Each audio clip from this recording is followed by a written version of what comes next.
भक्ति के साधन जो है ये 10 प्रकार की बात अगर याद रखिए तो भक्ति आपकी निरंतर बढ़ेगी और निरंतर चलती रहेगी। अगर भक्ति को बढ़ाना चाहते हैं तो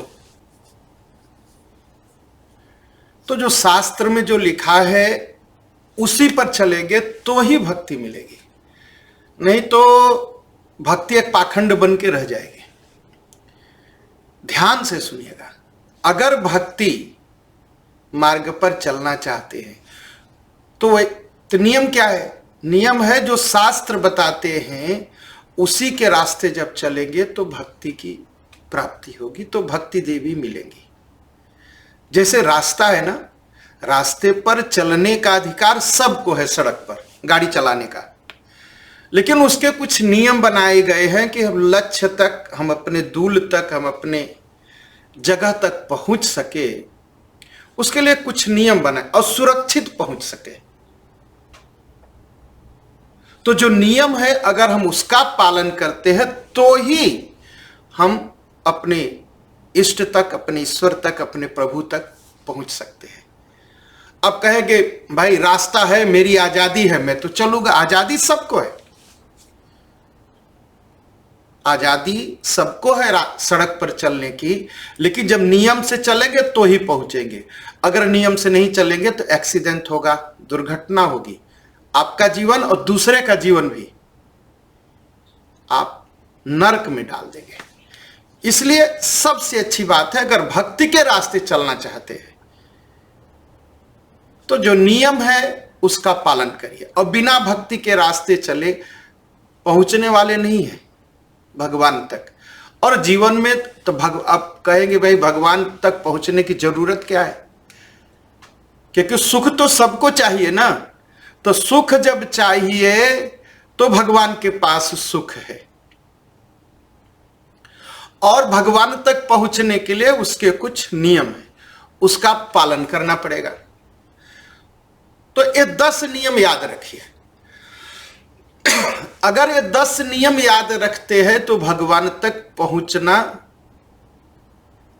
बहुत ही जल्दी होगा, भगवत की प्राप्ति हो जाएगी, भागवत धर्म की प्राप्ति हो जाएगी, भगवान का दर्शन हो जाएगा। तो पहला नियम क्या है? किसी योग्य गुरु के श्री चरणों का आश्रय लीजिए। योग्य गुरु शास्त्र जैसा बताते हैं। पहला है कि गुरु की ब्राह्मण शरीर हो, ब्राह्मण धर्म का पालन करने वाले हों गुरुदेव, और भगवान के प्रति उनकी अनन्य निष्ठा हो। रामचरितमानस में भगवान ने क्या कहा?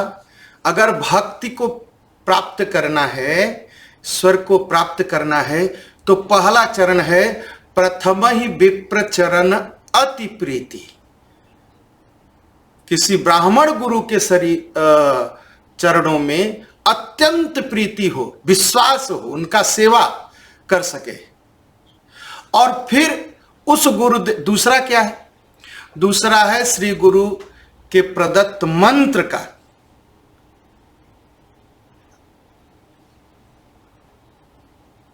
गुरु द्वारा मंत्र प्राप्त करना। गुरु जो मंत्र दे उसको पूरी तरह उस पर विश्वास और श्रद्धा रखते हुए उसका जाप। तीसरा है पूरे विश्वास के साथ। क्या विश्वास? हमारे जो गुरुदेव कह रहे हैं यही सत्य है, एकदम यही सत्य है, कुछ नहीं सोचना है, कुछ नहीं सुनना है, कुछ नहीं समझना है। गुरुदेव ने कहा है इस मंत्र की साधना से, इस मंत्र के जाप से हमें ईश्वर की प्राप्ति होगी तो होगी।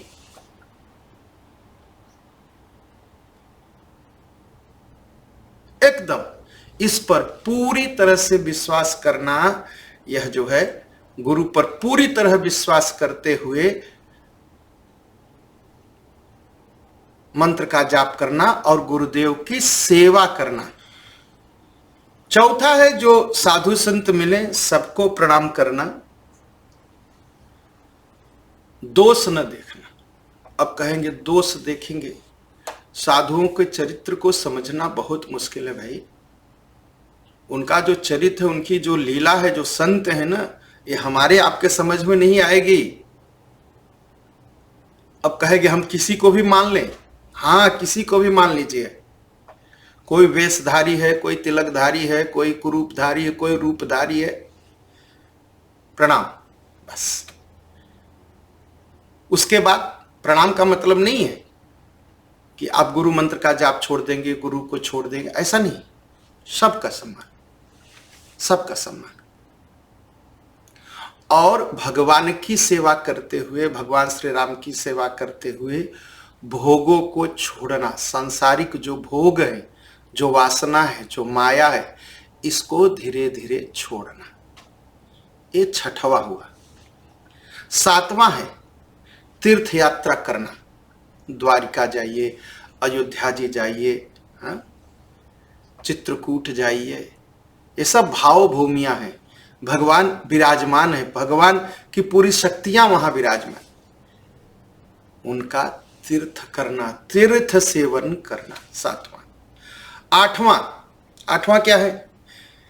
जीवन में जितनी जरूरत है बस उतना संग्रह करना, जितने से जीवन चल जाए। संग्रह बहुत मत करना, जीवन जितने से चल जाए उतने संग्रह करना। अगर संग्रह भी करना है तो भगवान की सेवा के लिए, कि हम भगवान की सेवा कर सके, समाज की सेवा कर सके, देश की सेवा कर सके, बस। भोग के लिए सांसारिक वस्तुओं को इकट्ठा न करना, न करना। ये आठवां। नौवां है एकादशी, प्रदोष, जन्माष्टमी, रामनवमी, हनुमान जयंती, शिवरात्रि, महाशिवरात्रि। ये जो दिन है ना, ये फेस्ट के दिन नहीं है कि हम नाचेंगे, गाएंगे, मौज करेंगे, नहीं। ये उपवास के दिन है।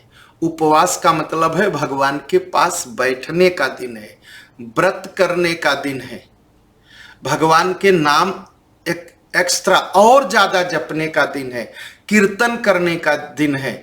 इन दिनों पर भगवान की सेवा करना, मंदिर जाना, भगवान का दर्शन करना, मंदिर में बैठ करके थोड़ी एक माला और ज्यादा जाप करना, यह जो है नौवां नियम है। 10वां है आंवला, पीपल, तुलसी, बरगद, बट वृक्ष, गौ और ब्राह्मण, इनका सम्मान करना। पीपल का वृक्ष मिले एक बार प्रणाम कर लिया, बरगद का वृक्ष मिला प्रणाम कर लिया, आंवला का वृक्ष मिला प्रणाम कर लिया, तुलसी माता का दर्शन हुआ प्रणाम किया, गौ माता मिल गई रास्ते में प्रणाम किया, कोई ब्राह्मण देवता मिल गए उनको प्रणाम किया। ये 10 नियम हैं। भक्ति के रास्ते अगर चलना है, भक्ति करना है, तो ये 10 नियम का पालन हमको करना ही है। अगर हम हम इसमें बहस करेंगे तमाम, भक्ति नहीं होगी। फिर बहस में फंस जाएंगे, तर्क में फंस जाएंगे।